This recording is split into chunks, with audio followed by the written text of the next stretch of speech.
Hi guys, Har Har Mahadev, welcome to my channel. तो आज की वीडियो बहुत ज्यादा इंटरेस्टिंग होने वाली है क्योंकि हम जा रहे हैं भोलेनाथ की नगरी वाराणसी अथवा बनारस में।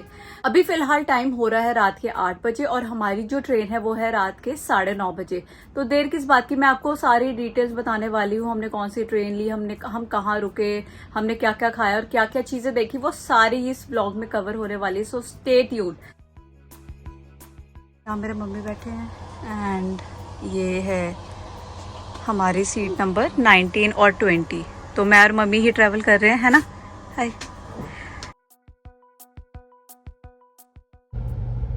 तो फाइनली गाइस हम वाराणसी बीएसपी जंक्शन पहुंच जाते हैं और यहाँ से हमने ऑटो लिया था गदोलिया चौक के लिए और हमें ये होटल पड़ा था 16 से 1700 के बीच में और ये होटल है गदोलिया चौक और अस्सी घाट के बीच में। बस फिर थोड़ा रेस्ट करने के बाद और मस्त चाय पीने के बाद हम निकल पड़ते हैं काशी के कोतवाल यानी काल भैरव जी के दर्शन करने के लिए।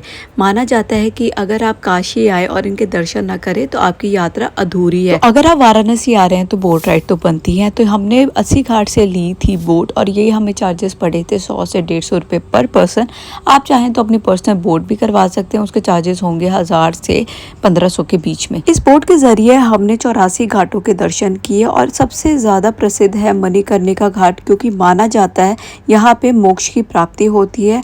हमने नमो घाट के भी दर्शन किए, वो भी बहुत ज्यादा सुंदर था। इसके बाद हम पहुंच जाते हैं सीधा दशाश्वमेध घाट जहाँ पे हमने सुंदर संध्या आरती गंगा आरती के दर्शन किए बोट में बैठकर। तो कुछ इस तरीके से हमारा पहला दिन बनारस में समाप्त होता है।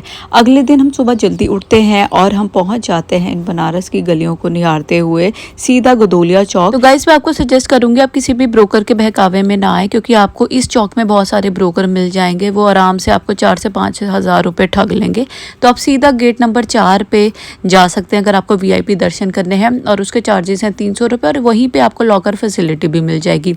ये है कॉरिडोर और यहाँ से आप बाबा विश्वनाथ जी के दर्शन भी कर सकते हैं क्योंकि अंदर फोन लेके जाना अलाउड नहीं था। दर्शन के बाद हम सीधा पहुंच जाते हैं बनारस का फेमस नाश्ता करने के लिए जो कि है सब्जी कचौरी और जलेबी और ये नाश्ता आपको बनारस की हर कुंज गलियों में मिल जाएगा। इसके बाद हम गए थे तुलसी मानस मंदिर और माना जाता है कि श्री गोस्वामी तुलसीदास जी ने हिंदी की अवधी भाषा में यहाँ पे रामचरितमानस की रचना करी थी। ये पूरा मंदिर सफेद संगमरमर का बना हुआ है और इन दीवारों पे आप पूरी रामचरितमानस की चौपाई देख सकते हैं। उसके बाद हमने श्री राम जी के आरती दर्शन किए और मात्र 10 रुपए देकर आप यहाँ पे श्री कृष्ण और श्री राम जी के अद्भुत झांकियां देख सकते हैं। और शाम के वक्त हम पहुंच जाते हैं इस रेस्टोरेंट में जिसका नाम था बनारसी बाटी चोखा क्लब।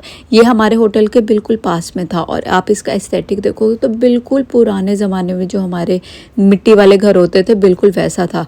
तो हमने यहाँ पे 2 चीजें मंगाई थी। तो सबसे पहले हमने मंगाए थे ये पराठे और उसके साथ चटनी आई थी और साथ में मंगाया था फेमस बनारस की डिश जो कि है बाटी चोखा। और मैं जिंदगी में पहली बार बाटी चोखा या लिट्टी चोखा ट्राई कर रही हूँ। तो यहाँ पे जो फिलिंग है वो है सत्तू की और जो इनका चोखा था वो था बैंगन और आलू का। और मुझे इनका चोखा काफी अच्छा लगा क्योंकि जो स्पाइस लेवल था वो बिल्कुल मीडियम था, ज्यादा तीखा नहीं था। और अगर बनारस में आइएगा और पान नहीं खाइएगा तो क्या ही कीजिएगा, तो वो भी ट्राई करना बनता था। तो हमने यहाँ पे मीठा पान ट्राई किया था। इसके बाद हम पहुंच जाते हैं सीधा नमस्ते बनारस चाट शॉप पे और यहाँ हमने ट्राई करी थी बनारस की फेमस चाट यानी कि टमाटर चाट। और सच बोलूं तो ये इतनी ज़्यादा टेस्टी थी ना, मुझे ऐसा लगा ही नहीं कि मैं टमाटर खा रही हूँ। मतलब लग नहीं रहा वैसे कि टमाटर ही खा रहे हैं, वो आ नहीं रही बात की टमाटर लगे कि टमाटर खा रहे हैं। ये भी बहुत ज़्यादा टेस्टी थी। इसके अलावा हमने ट्राई करी थी बनारस की फेमस झाल मुड़ी और ये भी बहुत गजब की थी। इसे हमने ट्राई किया था गंगा घाट और शाम हमने बिताई गंगा माँ के दर्शन करते हुए गंगा घाट पे। और इस बार हमने गंगा आरती के दर्शन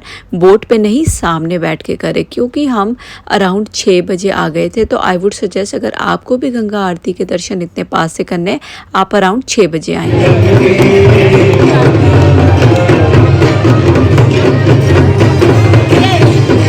और कुछ इस तरीके से मेरी बनारस की यात्रा समाप्त होती है। Thank you for watching.